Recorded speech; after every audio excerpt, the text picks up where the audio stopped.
Transmitindo, senhor presidente. Bom dia a todos. Iniciada a transmissão via YouTube e havendo quórum legal, declaro aberta a 39ª sessão do ano de 2020, realizada por videoconferência. Indago aos meus pares se há alguma observação com relação à ata da sessão anterior, 38ª. Não havendo observação, eu a declaro aprovada. Informo que a ata aprovada já está disponibilizada de forma eletrônica para assinatura via SEI. Peço que a assine assim que possível. Passaremos ao julgamento dos feitos constantes da pauta. O item de número 1 é o habeas corpus número 64, dígito 4, 2020. É da relatoria do Dr. Marcelo César Cordeiro, em que é impetrante Edmondes de Jesus Matos da Silva, impetrado o juízo da primeira zona eleitoral de Araguaína. Com a palavra, o eminente relator. Senhor presidente, obrigado. Esse habeas corpus que está em pauta agora, existe uma situação interessante nele, que é a mudança de posição jurisprudencial do Supremo Tribunal Federal, apontado aqui no parecer do Procurador Regional Eleitoral. O que ocorre nesse caso aqui? O crime que o paciente cometeu, foi condenado e transitado em julgado, é o do artigo 299 do Código Eleitoral. Esse fato, ele aconteceu no ano de 2004. A denúncia foi no ano de 2005. A denúncia com recebimento foi no ano de 2005. Houve a sentença condenatória no ano de 2011 e transitou em julgado para o Ministério Público em maio de 2011. O impetrante fala aqui da data de 1º de junho de 2011, mas muito provavelmente ela aconteceu no mês de maio, porque a data da intimação do Ministério Público, segundo os relatórios aqui, é do dia 12 de maio de 2011. Pois bem, transitou em julgado para a acusação. A acusação não recorreu da sentença condenatória, que condenou o paciente a uma pena de 3 anos e 13 dias de multa. Pois bem, o condenado, ora, paciente, que recorreu, foi recorrendo, até que essa sentença foi confirmada e transitou em julgado para o paciente em outubro de 2013, mais precisamente do dia 7 de outubro de 2013. Ele só foi intimado para cumprir essa sentença, ele só recebeu a intimação para iniciar o cumprimento da pena agora em janeiro de 2020, ou seja, quase 7 anos depois que já havia o trânsito em julgado para o paciente, foi que ele foi intimado. Quando ele é intimado, ele então ingressa com um pedido alegando que houve a prescrição.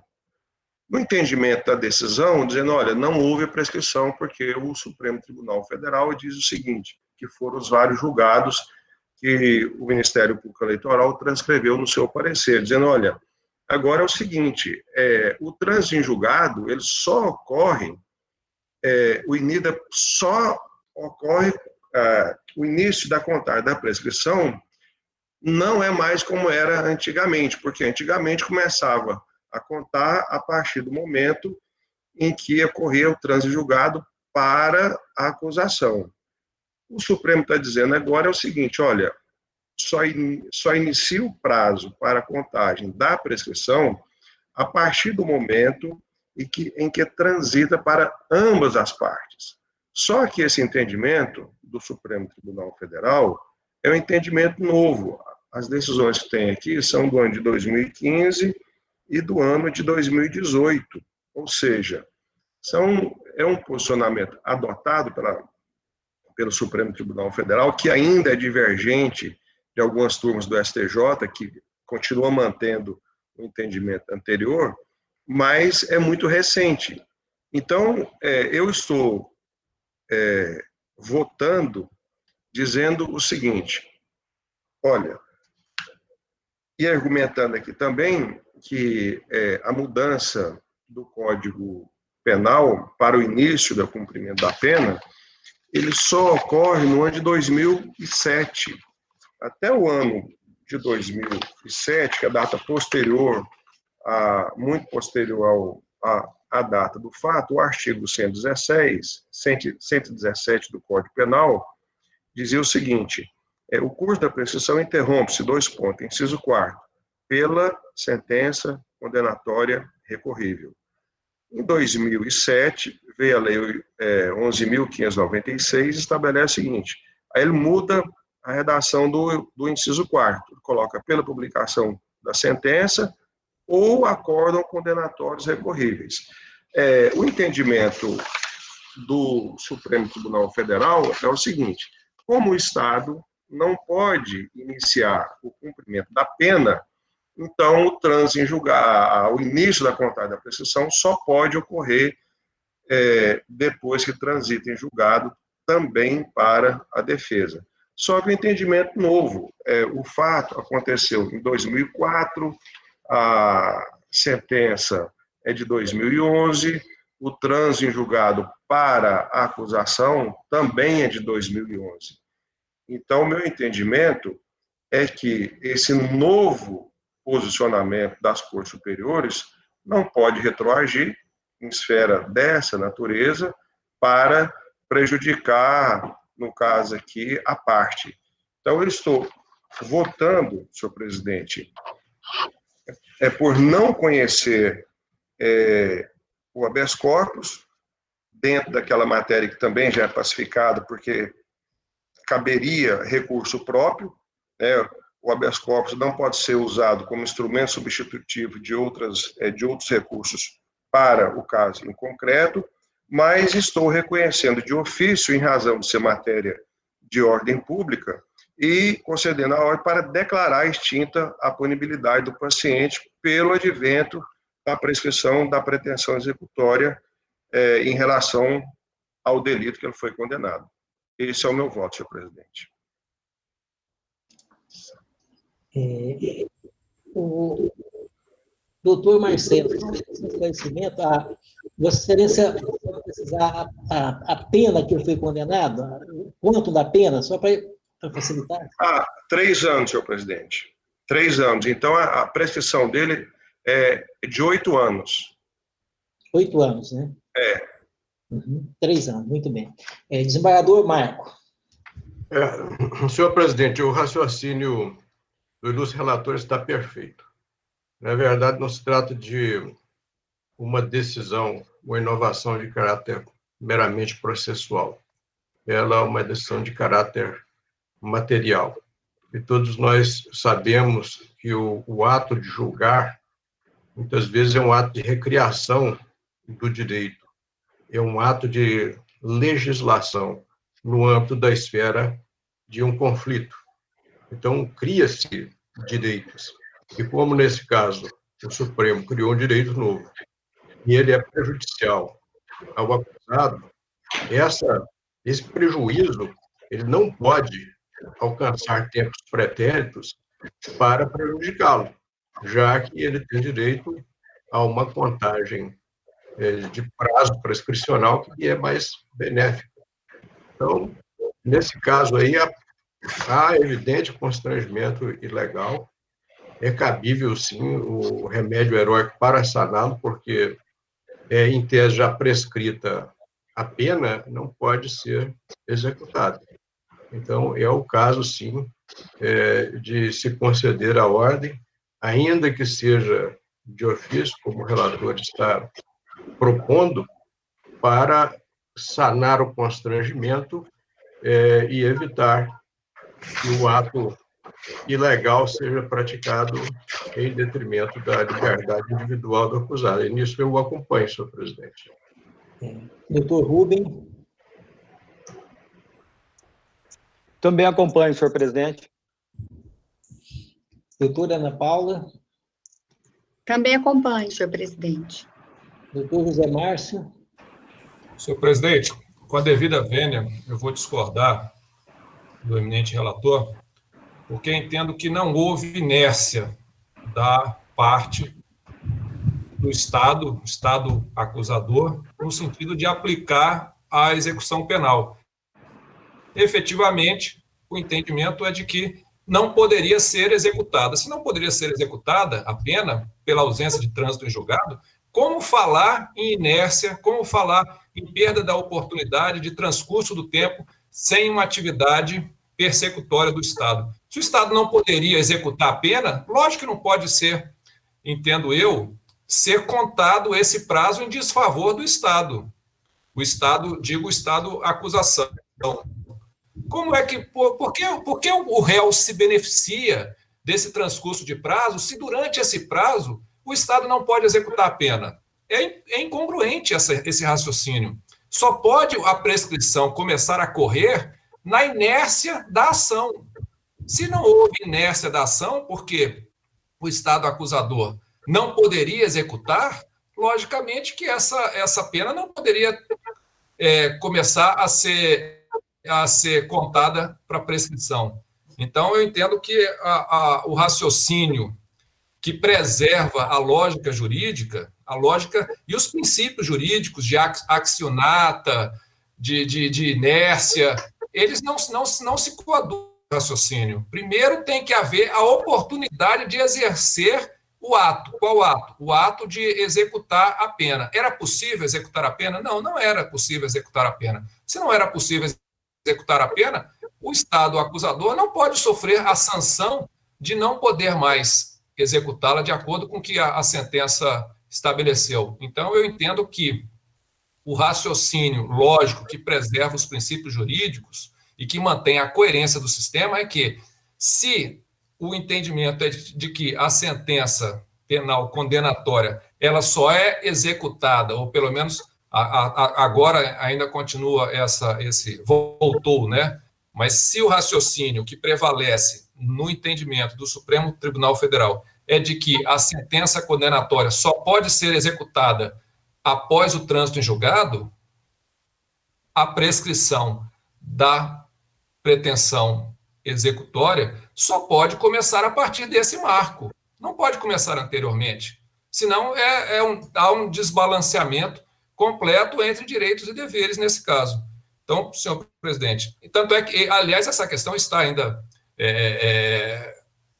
submetida ainda ao exame do Supremo Tribunal Federal em repercussão geral. Então, mas eu entendo já nesse caso, já devemos decidir agora, não podemos esperar esse posicionamento do Supremo, que para manter a coerência lógica do sistema, o correto é entender que a prescrição executória só começa a correr quando é possível exercê-la.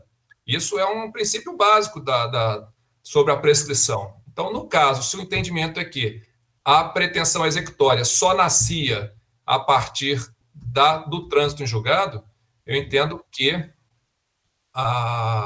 o correto é considerarmos esse marco como início do prazo prescricional. Então, com todas as vênias, eu voto por denegar a ordem. Denegar a ordem. No passo da divergência, eu retorno ao eminente relator para que se pronuncie. Doutor Marcelo.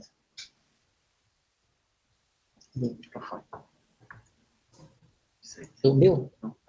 O microfone de Vossa Excelência está desligado, doutor Marcelo.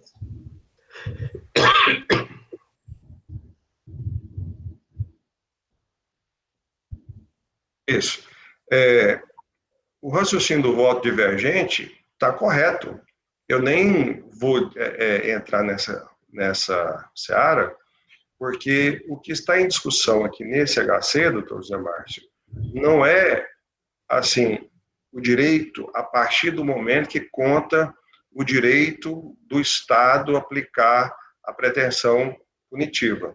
Eu até concordo, né, num raciocínio mais antigo, né, a defesa usava esses recursos e a argumentação dos vários julgados que temos, assim, a defesa fica usando recurso protelatório, o Estado é inoperante, o Ministério Público estava de acordo com a sentença para o órgão acusador foi uma sentença satisfatória, e a defesa, então, começa a usar os recursos, se beneficia da morosidade do poder estatal e acaba ocorrendo a prescrição. Então, o judiciário chega à conclusão, a essa conclusão que o senhor colocou, muito bem colocada. Nesse aspecto, não há discordância da minha parte. A discordância está no seguinte sentido, com relação às datas. Esse novo entendimento dos tribunais superiores, como o desembargador Marco colocou, foi criado agora. Ele não existia. Isso é uma criação jurisprudencial, até contrária ao próprio texto da lei, a bem da verdade. Mas não vamos entrar nessa seara. O fato é que esse entendimento é um entendimento novo, datado agora, segundo os acórdãos que o Ministério, que o Procurador Regional Eleitoral juntou no seu parecer, datado de 2018 e datado de 2015. E, como o senhor bem mencionou, ainda está em análise a repercussão geral ou não. O fato concreto é o seguinte, aconteceu o fato concreto e o trânsito em julgado para a acusação aconteceu em 2011. O trânsito em julgado para a defesa aconteceu em 2013. O fato em si aconteceu em 2004. Então, o raciocínio é aquele raciocínio que se aplica em todos os tribunais, que os entendimentos que possam prejudicar o réu, ou o condenado, ou o acusado, eles não podem retroagir no tempo e no espaço para trazer prejuízo a ele por uma inovação, ou da legislação, ou da jurisprudência. Então, a questão aqui o voto divergente, eu não discordo, pelo menos preliminarmente, do raciocínio. Eu estou dizendo que é o seguinte, que esse novo entendimento não se aplica ao fato concreto, em razão da data do fato ocorrido, em razão da data da sentença condenatória de primeira instância e em razão do trânsito em julgado em última instância já. E esse entendimento ele vem bem depois. Então, eu estou dizendo que, por causa disso, não se aplica a esse fato. Consulto também os demais membros que já proferiram o voto. Desembargador Marco Antony. Não, o relator explicou bem a questão, senhor presidente. Eu continuo com o mesmo posicionamento. Doutor Rubem. Também continuo acompanhando o relator, senhor presidente. Doutora Ana Paula. Eu também, senhor presidente. Então, doutora Ângela Raoná. Senhor presidente, eu vou pedir vista dos autos, prometo trazê-lo à tarde, porque achei também que o posicionamento do doutor José Márcio tem pertinência, mas vou analisar melhor e o trarei à tarde. Perfeito. Então, eu vou aguardar o pedido de vistas da doutora Ângela e vistas para a doutora Ângela. O item de número 2 é o processo administrativo número 103, dígito 98, 2020. Da relatoria do Dr. Rubem Ribeiro de Carvalho, onde é interessada a Secretaria de Gestão de Pessoas, e com a palavra, então, o eminente relator. Pois não, senhor presidente. Senhor presidente. Pois não? Só uma parte, ainda voltando, né? Pois não, perfeito. O colegiado é uma experiência magnífica, né? E eu fico tão mais satisfeito quando tem um pedido de vista, assim, porque as palavras a gente começa a discutir, né, e ver o caso assim, e aí o doutor Marcelo já me sensibiliza, aí eu sensibilizo o outro, a doutora Ângela já pede vista, já quando voltar, vai dar muito mais segurança, acredito, até para todo mundo, né, com o conhecimento jurídico brilhante que ela tem, todo mundo refletir melhor. Até eu, com certeza, não tenho posição dogmática sobre nenhum assunto, né? Então, será excelente esse pedido de vista. Eu fico muito mais tranquilo quando há esses pedidos de vista, que a gente decide com muito mais tranquilidade, né? Ainda mais com a doutora Ângela, com todo o conhecimento dela, vai nos ajudar muito a refletir melhor sobre o assunto, que é um assunto realmente instigante e polêmico, essa questão da prescrição, né? Aqui nós temos duas... Olha, mas isso é um aspecto muito interessante, porque no tribunal, muitas vezes, antigamente, né, falava assim, o acordo, porque o acordo do relator, se o que tem, olha, que o acordo é ementa e o voto do relator. Eu falei, não, senhor. O acordo é ementa, o voto do relator e eventuais votos divergentes, porque eles compõem todo o contexto e explicam o resultado final. E na antiga RT publicava muitos artigos científicos interessantes, né? Eu até tinha essa coleção, acho que eu doei para a SMAT, mas tinha um estudo científico muito interessante sobre o poder do voto vencido nos colegiados. É uma pesquisa científica feita, e um exemplo clássico disso aí é do ministro Marco Aurélio, que já foi, inclusive, apelidado de o senhor voto vencido, né? Ele preservava a posição dele, mesmo contra a grande maioria do Supremo, ele ficava sozinho, vencido. E quando, muitas vezes, lá no Tribunal de Justiça, eu fico sozinho, solitário, vencido com a minha convicção, eu me lembro do ministro Marco Aurélio. E, muitas vezes, essa posição de voto vencido, ela vai ter um poder transformador na jurisprudência da Corte e passar a ser a posição majoritária, como já aconteceu, inclusive, com experiência pessoal minha, que o meu voto vencido, ele foi ganhando força, e aí virou a jurisprudência da Corte, que aí chega um momento que todos começam a refletir sobre outros temas, outros ângulos. Por isso que é muito interessante esse debate no colegiado, nessa troca de experiências, de saberes, de opiniões e de, evidentemente, substância científica, para que todos aquilatem. E, às vezes, como a gente falava no passado, isso é sempre bom recordar, né? Por exemplo, você não julgar a cassação de mandato na sessão da tarde e não ser o último processo da pauta, que geralmente acontece problema. E também não julgar sem a presença de todos os membros, ou pelo menos da grande maioria dos membros, né? Hoje nós temos regimentalmente a reserva de plenário nessas situações, e o TSE adotou também, porque aconteceram problemas. E é isso que a experiência ganha, porque deve-se ouvir a opinião de todo mundo para efeito da segurança da jurisdição da Corte. Então, são coisas que muitas vezes se tornam costumeiras, né? Algumas, como eu fui o relator do regimento interno, desse e do Tribunal de Justiça também, eu incluí dispositivo específico sobre a questão. E o TSE também já adotou esse posicionamento, porque é muito importante esse debate no colegiado. E, às vezes, um debate um pouco mais prolongado.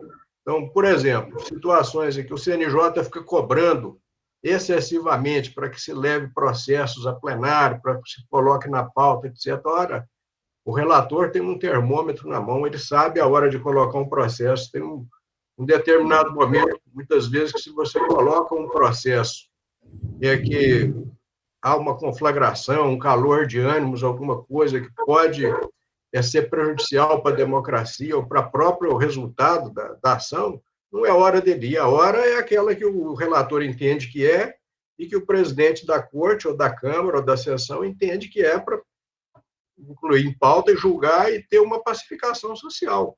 Não adianta só solucionar a demanda. A demanda tem que ser bem solucionada, bem discutida, e nisso eu rendo aí as minhas homenagens ao raciocínio do doutor José Márcio, que sempre é interessante. Muitas vezes, como presidente aí da casa, eu dizia, escuta, ninguém vai pedir vista desse processo. Muitas vezes eu falei, alguém pode pedir vista desse processo, e às vezes o relator torcia o bico, virava discussão e tudo, né? Assim, não, eu sou o presidente da casa, eu estou vendo para onde nós estamos indo, eu quero que alguém peça vista desse processo aí, se não pedir, nós vamos suspender a sessão para poder discutir isso melhor, porque é uma matéria que pode mudar a jurisprudência da casa, que pode causar instabilidade, que pode ter impactos e tudo. Aí depois, com calma, você vai discutindo lá fora e tudo, debatendo. Aí eu falei assim, de fato, o senhor tinha razão, a gente tinha que dar uma parada nesse julgamento para poder refletir sobre esse tema. Eu acho que isso que é bonito no órgão colegiado. Essas situações, né? Para quem gosta disso daí, tem um filme, né? Chamado... como é que é o nome do filme? É sobre aquele caso de crianças negras frequentando escola de brancos lá na Carolina, e o Supremo demorou, acho que 12 anos para poder julgar aquele processo, e julgou o Supremo americano. Só julgou quando tinha unanimidade, e não dava unanimidade, porque se julgasse com maioria, dava até uma guerra civil nos Estados Unidos, naquela época do julgamento, né? Eu lembro que lá no frontispício da Suprema Corte está escrito assim, direitos iguais sob a mesma lei. É isso daí que é um filme com Sidney Poitier, chama Separados Mas Iguais, é o título em português. Vale a pena assistir, só que são 4 horas de duração e um filme sensacional. Eu acho que esse já é disponível no YouTube, a gente acha isso daí. Vale a pena assistir esse filme, porque reflete justamente isso daí, a postura dentro da Suprema Corte para resolver uma questão que colocava em risco a segurança jurídica, a segurança política e a democracia nos Estados Unidos da América, apesar de ser destinada a garantir direitos fundamentais de crianças negras. Muito interessante. Bom, e desculpe aí por mais uma vez falar demais, mas é isso que é bom de vez em quando. Isso enriquece o princípio da colegialidade. E somando a tudo isso, doutor José Márcio, além do princípio da colegialidade, nós temos a questão do 5º também, constitucional, que é trazida as experiências também aqui, não só dos magistrados de carreira, mas também dos advogados, que também que tem um outro ângulo da forma de julgar. Então, passaremos à frente, eu vou voltar a pregoar, é o item 2, processo administrativo número 103, de 93 de 2020, juízes eleitorais, mudança de zona eleitoral, designação. Relatoria do Dr. Rubem Ribeiro de Carvalho, que é interessado a Secretaria de Gestão de Pessoas. Com a palavra, o eminente relator. Pois não, senhor presidente, vamos então ao julgamento desse procedimento administrativo. Ele é um procedimento administrativo que traz a apreciação do TRE, a designação para juiz eleitoral de 7 zonas eleitorais do Estado, sendo que no presente serão designados apenas 5, e eu explico no decorrer do voto o motivo. Vagaram as zonas eleitorais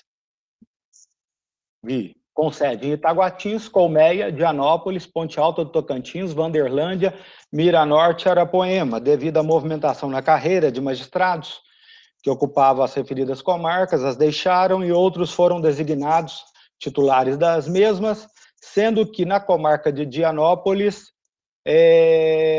houve a saída do magistrado titular, que era o juiz eleitoral designado por este TRE, Dr. Josâner, né? E naquela referida comarca, sendo a única de terceira instância, onde, portanto, há mais de um juiz, há mais de uma vara na referida sede, lá permanece no momento titular, exercendo a atividade, apenas o Dr. Baldur Rocha Giovannini, sendo que uma das varas está vaga e a outra, qual seja o juizado especial, o titular está substituindo no Tribunal de Justiça. Então, nesse sentido, eu estou trazendo aqui no voto a designação do Dr. Baldur Rocha Giovannini como titular, e com relação à designação do substituto, esta resta impossibilitada no momento, uma vez que Uma das varas está vaga, não tem titular, em que pese o Dr. Jossaner continue respondendo por ela, por designação de portaria do Tribunal de Justiça, mas isso não permite que o mesmo seja designado titular, substituto, por designação do TRE, tendo em vista que não é titular daquela zona eleitoral mais.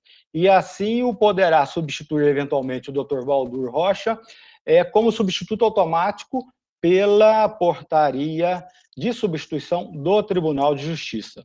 Com relação às comarcas de Taguatins e Colmeia, sedes da 11ª e da 16ª zona eleitoral, as referidas comarcas permanecem vagas, portanto, não havendo juiz titular, e aí o voto vai no sentido de que se obedeça à regra da resolução deste tribunal, no sentido de que se dará a lotação provisória por meio da substituição automática da tabela de substituição do Tribunal de Justiça.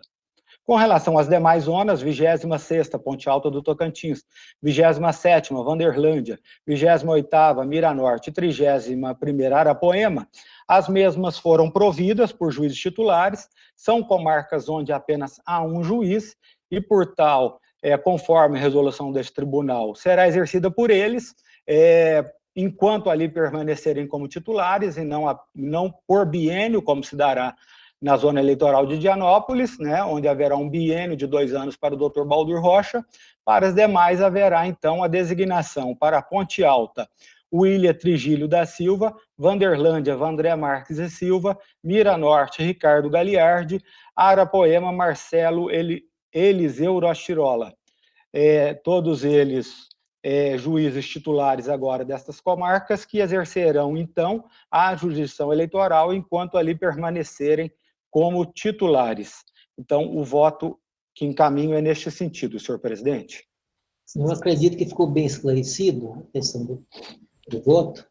Eu indago da eminente magistrada doutora Ana Paula Brandão a respeito do seu voto.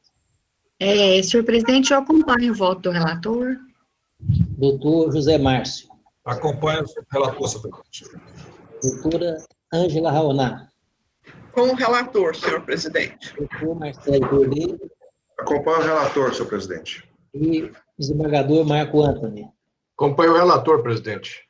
Então, por unanimidade, nos termos do voto do relator, ficam designados os magistrados Baldur Rocha Giovannini, como titular da 25ª Zona Eleitoral, William Trigílio da Silva, para exercer a titularidade da 26ª Zona Eleitoral com base em Ponte Alta, Dr. Vandré Marques e Silva, titular da 27ª Zona Eleitoral com base em Vanderlândia, Dr. Ricardo Gagliardi, para exercer a titularidade da 28ª Zona Eleitoral com base em Miranorte, Dr. Marcelo Eliseu Rochirola, como juiz titular da 31ª Zona Eleitoral com base em Arapoema, e no que diz respeito à 11ª Zona Eleitoral de Taguatins e a 16ª Zona Eleitoral de Colmeia, por enquanto ficam sem juízes eleitorais em face da ausência de titulares e a ser preenchida de acordo com a tabela de substituições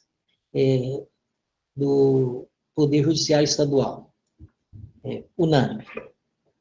O item de número 3 é o processo administrativo número 38, dígito 06/2020, requisição de servidor. Origem, a 11ª Zona Eleitoral de Augustinópolis. A relatoria do doutora Ana Paula Brandão Brasil, e tendo por interessado também o servidor Carlos Antônio de Oliveira. Com a palavra, a eminente relatora.